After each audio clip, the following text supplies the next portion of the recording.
Saya minta dari malam hari ini semua umat Islam, saudara asah golok yang tajam. Saudara asah aja golok yang tajam. Jangan keluar rumah, jangan.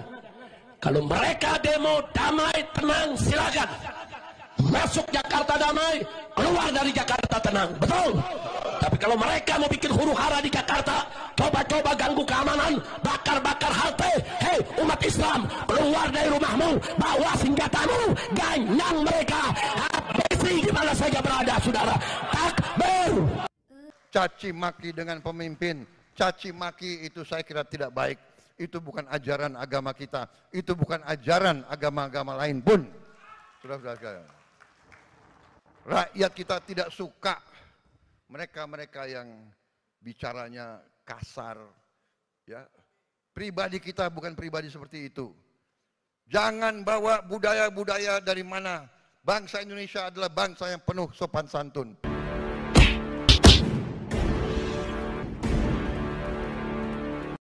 Kali ini kita sudah mendengar bagaimana ketegasan Pak Prabowo ya. Di acara PKB tidak main-main, beliau menegaskan bahwa ada sekelompok orang yang senang melakukan kritik tetapi juga caci maki.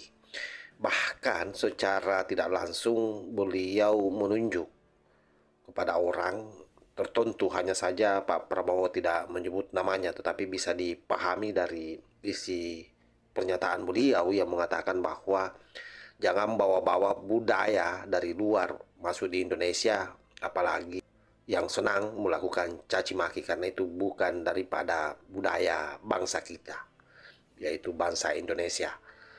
Siapa lagi kira-kira yang dituju kalau bukan Pak Rizik Syihab? Ya kita tahulah bahwa memang akhir-akhir ini kembali Rizik Syihab melakukan hujatan-hujatannya, provokasinya.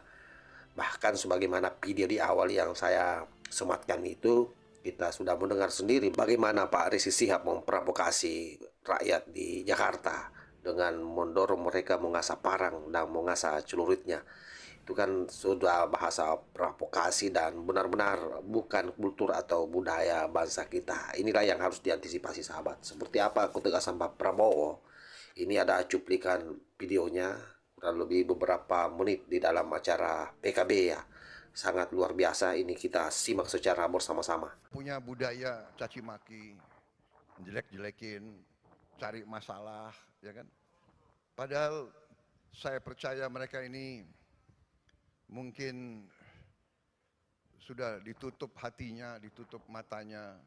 Saya tidak paham mereka itu. Ya. Kesulitan, kekurangan kita akui, kita atasi bersama. Koreksi, kita koreksi. Tapi bangsa yang besar janganlah mempunyai adat, mempunyai kebiasaan caci maki antara kawan, caci maki dengan pemimpin, caci maki itu saya kira tidak baik. Itu bukan ajaran agama kita, itu bukan ajaran agama-agama lain pun. Saudara-saudara, rakyat kita tidak suka mereka-mereka yang bicaranya kasar, ya. Pribadi kita bukan pribadi seperti itu. Jangan bawa budaya-budaya dari mana. Bangsa Indonesia adalah bangsa yang penuh sopan santun. Saudara-saudara, kritik dengan baik, koreksi dengan baik. Saudara-saudara sekalian, dan akan terbukti tidak lama, pasti semua yang berbuat tidak baik akan kelihatan dan akan ketahuan.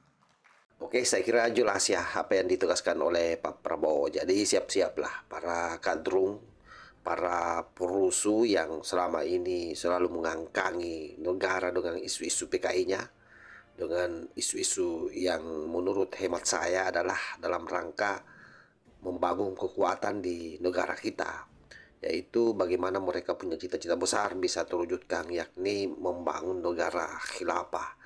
Ini yang harus diantisipasi. Oleh karena itu ke depan harapan satu-satunya rakyat Indonesia ada di tangan Pak Prabowo supaya lebih tegas lagi menghajar orang-orang yang memang disinyalir akan merusak budaya bangsa kita, akan merongrong kedaulatan negara kita, dan termasuk salah satunya ya saya kira dalam video yang saya sematkan itu. Karena jelas dia punya agenda NKRI bersyariah. Bahkan akhir-akhir ini kita sudah melihat bagaimana video Bung Rizik Sihab ya. Beritanya sudah sangat ramai. Saya kira dia menggugat Pak Jokowi dan gugatannya sangat tidak masuk akal ya. 5.000 triliun dia minta ganti rugi atas penilaiannya terhadap kinerja Pak Jokowi yang dianggap gagal, dianggap berbohong. Nah ini kan sesuatu yang menurut hemat saya tidak masuk akal, tetapi intinya dia melakukan provokasi terhadap rakyat untuk membenci pemimpinnya. Dan jelas-jelas ini bukan kultur kita, bukan budaya kita. Kita tidak pernah diajarkan untuk membenci pemimpin, siapapun juga dia. Bahwa kemudian pemimpin itu ada kekurangannya, iya, namanya manusia biasa. Tetapi kemudian saya punya keyakinan bahwa siapapun yang menjadi pemimpin negeri ini punya niat yang baik untuk memajukan bangsanya. Dan kalaupun misalnya ada yang tidak terwujud, itu saya kira di luar daripada kuasanya sebagai manusia biasa, sahabat. Saya kira demikian ya. Wallahul muwaffiq ila aqwamit thoriq. Wassalamualaikum warahmatullahi wabarakatuh.